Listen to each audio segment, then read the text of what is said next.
காலை மாலை மதிய வணக்கங்களை தெரிவித்துக் கொள்வது உங்கள் நண்பன் அருண். இந்த வீடியோவில் நம்ம எதை பற்றி பார்க்க போகிறோம் அப்படின்னு பார்த்தீங்கன்னா, சிங்கப்பூர் செல்வதில் உள்ள பிரச்சனைகள், அடுத்தது பார்த்தீங்க அப்படின்னா சிங்கப்பூர் சென்ற பின் உள்ள பிரச்சனைகள், இது ரெண்டையுமே பார்க்க போகிறோம். நிறைய பேருக்கு வந்துட்டு இந்த வீடியோ வந்து ரொம்ப ரொம்ப இம்பார்ட்டண்ட்டான வீடியோ. நிறையா பேர் முக்கியமாக சிங்கப்பூரில் இருக்கவங்க பார்க்க வேண்டிய இந்த வீடியோ. ஸோ எல்லாருமே ஃபேஸ் பண்ணுற பிரச்சனைகளை தான் நான் சொல்ல போகிறேன். ஒவ்வொருத்தவங்களும் பர்சனலாக ஃபேஸ் பண்ணுற பிரச்சனைகளை தான் நான் சொல்ல போகிறேன். ஸோ வந்து இந்த வீடியோ ரொம்ப ரொம்ப இம்பார்ட்டண்டான வீடியோ, கடைசி வரைக்கும் பாருங்கள். அதுலேயும் முக்கியமாக பார்த்தீங்க அப்படின்னா வந்துட்டு இப்போ நீங்கள் புதுசாக போகிறீங்க அப்படின்னாலும், நீங்கள் அந்த பிரச்சனையை ஃபேஸ் பண்ணிக்கிட்டு இருக்கீங்க அப்படின்னாலும், தயவு செய்து இந்த வீடியோவை உங்கள் ஸ்டேட்டஸாக வைங்க, ஓகேங்களா?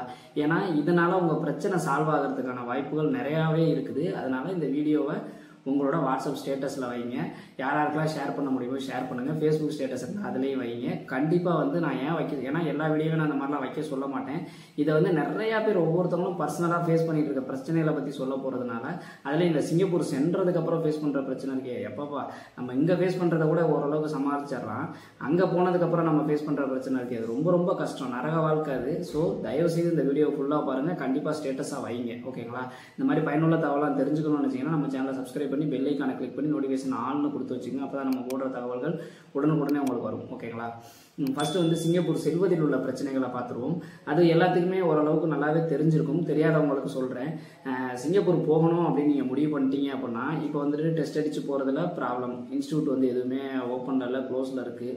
அப்போ வந்து நமக்கு கிடைச்ச வேலைக்கு நம்மளால் போக முடியல, நம்ம பிடிச்ச வேலைக்கு போக முடியல. ஏதாவது ஒரு வேலை, யாராவது ஒருத்தவங்க வந்துட்டு சிப்பியார்டு மெரின்னு நீங்கள் நல்லா படிச்சிருந்தாலும் கூட கம்மியான உங்கள் தகுதிக்கு கீழே இருக்க வேலையெல்லாம் ஈஸியாக கிடைக்கிது. உங்கள் தகுதிக்கு ஏற்ற வேலை கிடைக்கணும் அப்படின்னா நீங்கள் வெயிட் பண்ணுற மாதிரி இருக்கும். ஸோ இது சரி, வெயிட் பண்ணாலும் வெயிட் பண்ணுறோம் அப்படின்ற டைமில் உனக்கு ஏற்ற வேலையே இருக்குது அப்படின்ற மாதிரி ஒரு சில பேர் கொண்டு வர்றாங்க. அப்படி கொண்டு வந்தாலும் என்ன ஆகுது அப்படின்னு பார்த்தீங்கன்னா, பெரிய தொகையை அட்வான்ஸாக கேட்குறாங்க. அப்படி அட்வான்ஸாக வாங்கிட்டு ஏமாத்துறவங்க நிறையா பேர் இருக்காங்க. இது மாதிரி பிரச்சனைகளையும் நிறையா பேர் ஃபேஸ் பண்ணிட்டு இருக்காங்க. அதுக்கப்புறமேட்டு ஒரு எஸ்பாஸ் இபாஸுக்கு 1200 வெள்ளி சம்பளத்துக்கு 7 லட்சம் 8 லட்சம் 9 லட்சம்னு வாங்குறாங்க. ஸோ இவ்வளவு எஸ்பாஸ் இபாஸுக்கு இவ்வளோ சம்பளம் குறைவாக கொடுக்கறதே தப்பு. அந்த மாதிரி கம்மியாக கொடுக்கறதுக்கு சேலரிக்கு அதை விட 3 மடங்கு 4 மடங்கு 5 மடங்கு, அதாவது நீங்கள் வாங்குற சம்பளத்தை நீங்கள் கட்டுற அமௌண்ட், கடன் வாங்கிட்டு வந்தீங்க அப்படின்னா கிட்டத்தட்ட 1 to 1.25 வருஷம் வந்து நீங்கள் கடனையே கட்டுற மாதிரியான ஒரு சூழ்நிலை வந்து இருக்குது. ஏன்னா அவ்வளோ அமௌண்ட்டை கட்டியும் ஒரு சில பேர் போகிறாங்க. அதுதான் அதை விட பெரிய குடும்பம். இப்போ 7 லட்சம் 8 லட்சம் கேட்குறாங்கன்னா அதை கட்டி போகிறதுக்கு ரெடியாக இருக்கிறாங்க. 1.5 லட்சம் 2 லட்சம் அட்வான்ஸ் கேட்குறாங்க அப்படின்னா யார் என்னன்னே தெரியாதவங்கள்ட்ட கொடுக்கறதுக்கும் ரெடியாக இருக்காங்க. அவங்களும் ஏமாற்றிட்டு போகிறாங்க. ஸோ இவ்வளோ பிரச்சனைகளை ஃபேஸ் பண்ணி தான் சிங்கப்பூர் போகிற மாதிரி இருக்குது, ஓகேங்களா? சிங்கப்பூருக்கு போகிறதுக்கு இந்தந்த பிரச்சனைகள் இருக்குது. இதை விட பெரிய குடும்பம் என்ன அப்படின்னா, நான் முக்கியமாக பேச வந்ததே சிங்கப்பூர் போனதுக்கப்புறம் உள்ள பிரச்சனைகள் தான். இருந்தாலும் சிங்கப்பூர் போகிறதுக்கு எவ்வளோ கஷ்டப்படுறாங்க அப்படின்றத சொல்லிடணும்ல. ஸோ அப்போ தான் அங்கே போயிட்டு இந்த வீடியோவை வந்து முழுமை அடையும். ஏன்னா இவ்வளவு கஷ்டப்பட்டு போயிட்டு அங்கே போய் நம்ம ஃபேஸ் பண்ணுற பிரச்சனை இருக்கே, எப்பப்பா ரொம்ப கஷ்டம். நிறையா பேர் நம்மள்ட்ட புலம்புறாங்க. ஸோ அதனால் இதை நான் பேசியே ஆகணும் அப்படின்றதுனால தான் நான் பேசினேன். பர்சனலாக ஒவ்வொருத்தவங்க சொன்ன ஆடியோவே என்கிட்ட இருக்குது, ஓகேங்களா? ஸோ அதை நான் ப்ளே பண்ண விரும்பலை. என்ன பிரச்சனைன்றதே ஒவ்வொருத்தவங்க, நானும் அந்த பிரச்சனையை ஃபேஸ் பண்ணியிருக்கேன், நீங்களும் கண்டிப்பாக அந்த பிரச்சனையை ஃபேஸ் பண்ணியிருப்பீங்க, ஓகேங்களா? என்ன அப்படின்றத சொல்கிறேன்.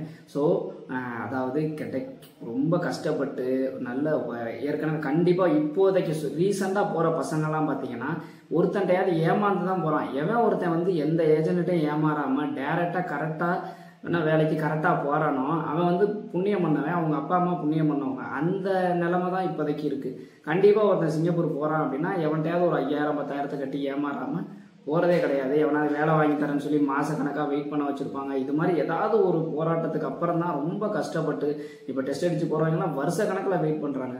வருஷ கணக்கில் வெயிட் பண்ணி கம்பெனி வந்து போடுறதுக்கு டிலே ஆகி, டெஸ்ட் அடிக்கிறதுக்கு டிலே ஆகி, ரிசல்ட் வர்றதுக்கு டிலே ஆகி, இவ்வளோ பிரச்சனைகளை ஃபேஸ் பண்ணி தான் போகிறான். ஒருத்தன் எஸ்பாஸுக்குன்னு முயற்சி பண்ணிட்டு இருந்திருப்பான். 2-3 இடத்துல பணத்தை கட்டி வெயிட் பண்ணி திருப்பி அந்த காசை வாங்கி அது வாங்கிறதுக்கு ஒரு பெரிய போராட்டம் பண்ணி, சரி எஸ்பாஸ் இபாஸ் கிடைக்காம ஒரு சிப்பியார்டு பர்மிட்டோ இல்லை பிசிஎம் ஏதோ ஒன்று உள்ளே போயிட்டு நம்மளை டெவலப் பண்ணிக்குவோம். இவ்வளவுலாம் கஷ்டப்பட்டு சிங்கப்பூருக்குள்ளே என்ட்ரி ஆகுறாங்க, ஓகேங்களா? எப்படியாவது சரி சிங்கப்பூர் பார்த்துடணும், சிங்கப்பூர் போயிடணும், அங்கே போனால் நம்ம லைஃப் மாறும் அப்படின்ற மாதிரி பல கனவுகளோட உள்ளார போவாங்க, ஓகேங்களா? ஸோ வந்து இவ்வளோ பிரச்சனைகளை ஃபேஸ் பண்ணி தான் உள்ளே வர்றாங்க. ஃபர்ஸ்ட் டாபிக்கு சிங்கப்பூர் செல்வதில் உள்ள பிரச்சனைகள் என்னென்னன்றதை சொல்லிட்டேன், ஓகேவா? அடுத்த டாபிக் வருவோம். சிங்கப்பூர் போனதுக்கப்புறம் ஃபேஸ் பண்ணுற பிரச்சனை தான் ரொம்ப கொடுமையிலையும் கொடுமை. என்னன்னு கேட்டிங்கன்னா, இவ்வளோ பிரச்சனைகளை ஃபேஸ் பண்ணி ஒருத்தன் உள்ளே வர்றான்னு வச்சுக்கோங்களேன். அங்கே போகணுன்னா பார்த்தீங்க அப்படின்னா வந்துட்டு ஆல்ரெடி வந்துட்டு வருஷக்கணக்காக வந்து சிங்கப்பூரில் இருக்கிறவங்கலாம் இருப்பாங்க. ஓகேங்களா? ஸோ வந்து உங்களுக்கு சூப்பர்வைசராக இருக்கட்டும், போர்மேனாக இருக்கட்டும், இந்த மாதிரி பல பேர் இருப்பாங்க, மேனேஜராக இருக்கட்டும், இந்த மாதிரி பல பேர் இருப்பாங்க. நிறைய இடங்களில் வந்துட்டு இந்த பாலிடிக்ஸுங்கிறது இருக்குது. கண்டிப்பாக உங்கள் கம்பெனியில் இருந்துச்சு அப்படின்னா கமெண்ட் செக்ஷனில் சொல்லுங்கள். கண்டிப்பாக நீங்களும் இதை வந்து நீங்கள் அனுபவிச்சிருந்தீங்கன்னா கண்டிப்பாக ஷேர் பண்ணுங்கள். ஓகேங்களா? வாட்ஸ்அப் ஸ்டேட்டஸாக வைங்க. அவங்க பண்ணுற அட்டுழியை வந்து தாங்க முடியலை. அதாவது எப்படின்னா, அவங்க ஊர்க்காரங்கன்னா ஒரு மாதிரி ட்ரீட் பண்ணுறது.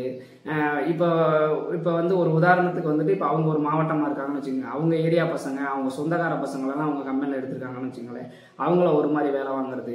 இந்த மாதிரி யார் என்னன்னு தெரியாமல் வந்த பையனையோ இல்லை என்ன காரணம்னே தெரியாது அந்த பையனை ஒரு மாதிரி வேலை வாங்குறது. இப்போ வந்து பல வருஷமாக இருக்காங்க அப்படின்னா முதலாளிக்கோ அவங்க நம்பிக்கையானவங்களா இருப்பாங்க. ஸோ அவங்க சொல்கிறத முதலாளி கேட்பாங்க அப்படின்றத வச்சுக்கிட்டு இவங்க ரொம்ப கஷ்டமான வேலையை கொடுக்கறது, சரியாக வேலை பார்க்கலன்னு முதலாளிகிட்ட கம்ப்ளைண்ட் பண்ணி ஊருக்கு அனுப்புறது, இந்த மாதிரி பல அரசியல் வந்து உள்ளார நடந்துகிட்டு இருக்கு. ஒவ்வொருத்தவங்களும் இதை ஃபேஸ் பண்ணிட்டு தான் இருக்காங்க. ரீசெண்டாக இது மாதிரி எனக்கு நிறைய கம்ப்ளைண்ட்ஸ் வருது. நிறைய பேர் வந்து நம்மள்ட்ட புலம்புறாங்க, அண்ணே இந்த மாதிரி இருக்குண்ணே, முடியலைண்ணே, ஓட்ட முடியலைண்ணே, என்னண்ணே பண்ணுறது, வேறு கம்பெனி மாறுறது எப்படின்னு, இந்த மாதிரிலாம் நம்மள்ட்ட கேள்வி கேட்குறாங்க. ரொம்ப டார்ச்சர் பண்ணுறாங்கண்ணே, அவங்க சொந்தக்காரங்கன்னா அவங்களுக்கு ஒரு மாதிரி வேலை கொடுக்குறாங்க, அவங்க ஊர் பையனா அவங்களுக்கு ஈஸியான வேலையாக கொடுக்குறாங்க, எங்களுக்கு கஷ்டமான வேலையாக கொடுக்குறாங்க. இந்த மாதிரிலாம் வந்துட்டு பல அரசியல் பண்ணுறாங்க.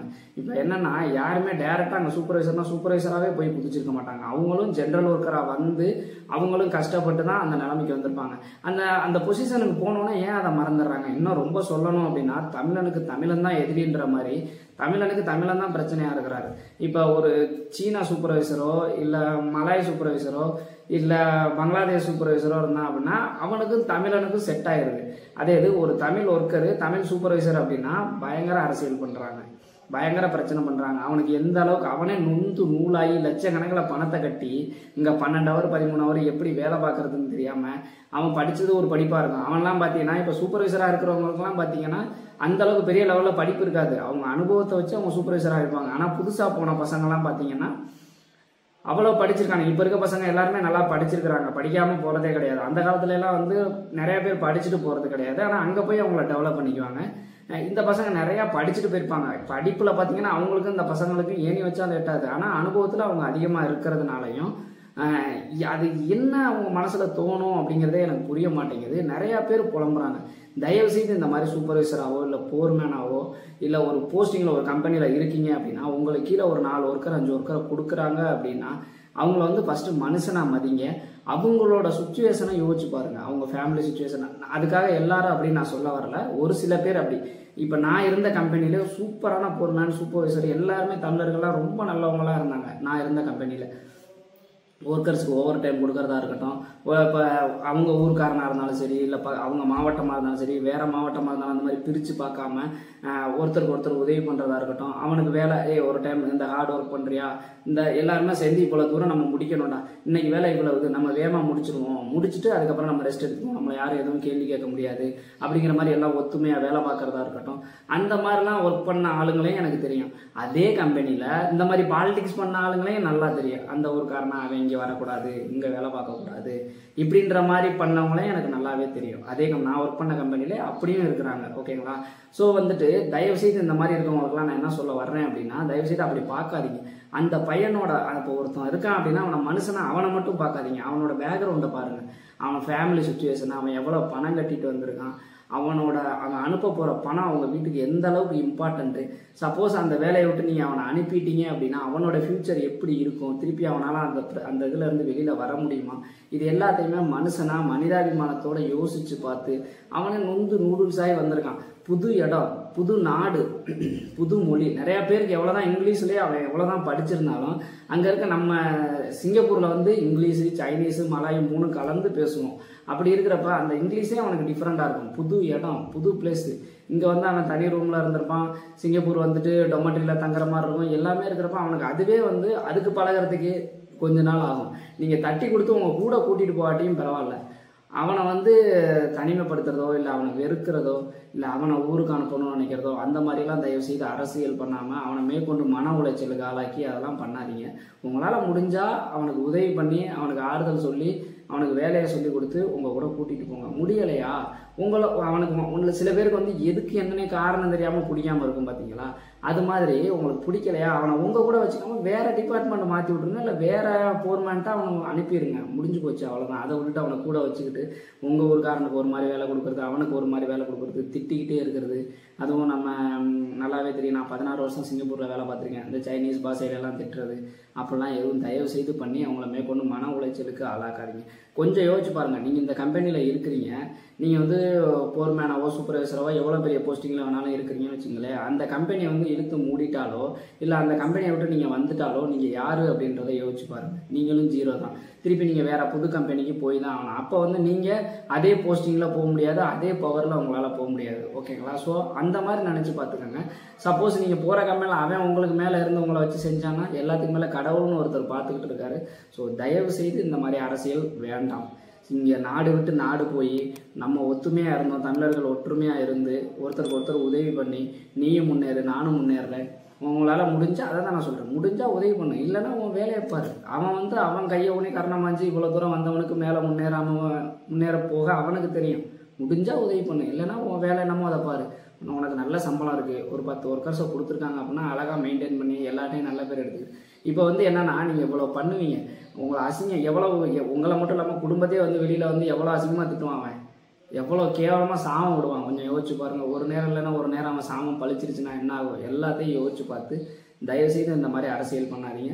இந்த மாதிரி யாரெல்லாம் அரசியல் இந்த மாதிரி பிரச்சனையை ஃபேஸ் பண்ணியிருக்கீங்களோ அவங்களாம் கமெண்ட் செக்ஷனில் கண்டிப்பாக சொல்லுங்கள். இந்த பெரிய போஸ்டிங்கில் இருக்கவங்களாம் கமெண்ட்டை பார்த்து தெரிஞ்சுக்கட்டும், எவ்வளோ அவங்க வேதனை அனுபவிக்கிறாங்க, எவ்வளோ கஷ்டப்படுறாங்க அப்படின்றத தெரிஞ்சுக்கட்டும். ஒருத்தன் வந்துட்டு என்னடா எப்படியாவது சரி சிங்கப்பூர் வந்துட்டு அவன் எல்லாருக்குமே அவன் கிடைச்ச வேலையோ நினச்ச வேலையோ அமையிறது கிடையாது. சரி வந்துட்டோம், போட்ட காசையாவது எடுத்துடணும், இவ்வளோ கடன் வாங்கியிருக்கோம், அப்பா அம்மா இருக்காங்க, தங்கச்சி கல்யாணம் பண்ணணும், பிள்ளைங்களை படிக்க வைக்கணும் அப்படின்ற மாதிரி பல கனவுகளோடு வருவான். அங்கே வந்துட்டு டெய்லி இந்த மாதிரி டார்ச்சர் அனுபவிக்கிறப்ப அவன் எவ்வளவு அவனோட மனவேதனைகள் இருக்கும் அப்படின்றத அவனோட பொசிஷனில் இருந்து யோசிச்சு பார்த்தீங்க அப்படின்னா அந்த மாதிரி பண்ண மாட்டீங்க. ஸோ அது மாதிரி பண்ணாதீங்க. ஓகேங்களா? அதுக்காக உங்கள் வேலையை கரெக்டாக அவன் பார்த்துடணும். அதாவது உங்களுக்கு வந்து ஒரு டாஸ்க், நீங்கள் வந்து ஒரு போர்மேனு உங்களுக்கு ஒரு டாஸ்க்கு கொடுத்துருக்காங்க அப்படின்னா அதை வந்து அந்த பையன் கண்டிப்பாக கரெக்டாக பார்க்கணும். ஓகேங்களா? அப்படி பார்க்கல அப்படின்ற பட்சத்தில் நீங்கள் வந்து கூட குறைச்சி, ஆனால் எம்ஓஎம் ரூல்ஸ் படி திட்டுறதோ அடிக்கிறதோ அந்த மாதிரி எதுவுமே பண்ணக்கூடாது அப்படிங்கிறது தான் ரூல்ஸ். ஓகேங்களா? ஸோ பார்க்கல அப்படின்னா நீங்கள் வந்து தம்பி பாருப்பான்னு சொல்லலாம், இல்லைன்னா இந்த மாதிரி உங்களோடதை எடுத்து சொல்லி புரிய வைக்கலாம். எல்லா டைத்துலையும் முடியாது, டென்ஷன் ஆவேன் அப்படின்னா அது எப்படின்னு பார்த்துக்கங்க. அது எனக்கு தெரிஞ்சு இந்த மாதிரி டார்ச்சர் பண்ணுறத விட அவனை வேற ஆளுக்கிட்டையோ, ஏன்னா இப்போ ஒரு கம்பெனி அப்படின்னா நிறையா டிபார்ட்மெண்ட்ஸ் இருக்கும், நிறையா போர்மேன்ஸ் இருப்பாங்க, இவன் எனக்கு செட் ஆகலை நான் மாற்றிக்கிறேன்ட்டு அப்படி மாற்றி விட்டுறது ரொம்ப நல்ல விஷயம். ஓகேங்களா? ஸோ இதை பண்ணுங்கள். இந்த வீடியோவில் வந்து நான் கரெக்டாக பேசியிருக்கேன் அப்படின்னா ஒரு லைக் பண்ணிடுங்க.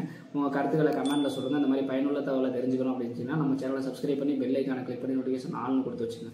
மீண்டும் ஒரு வீடியோவில் சந்திக்கும் வரை உங்களிடமிருந்து விடைபெறுவது உங்கள் நண்பன் வரும். பாய்.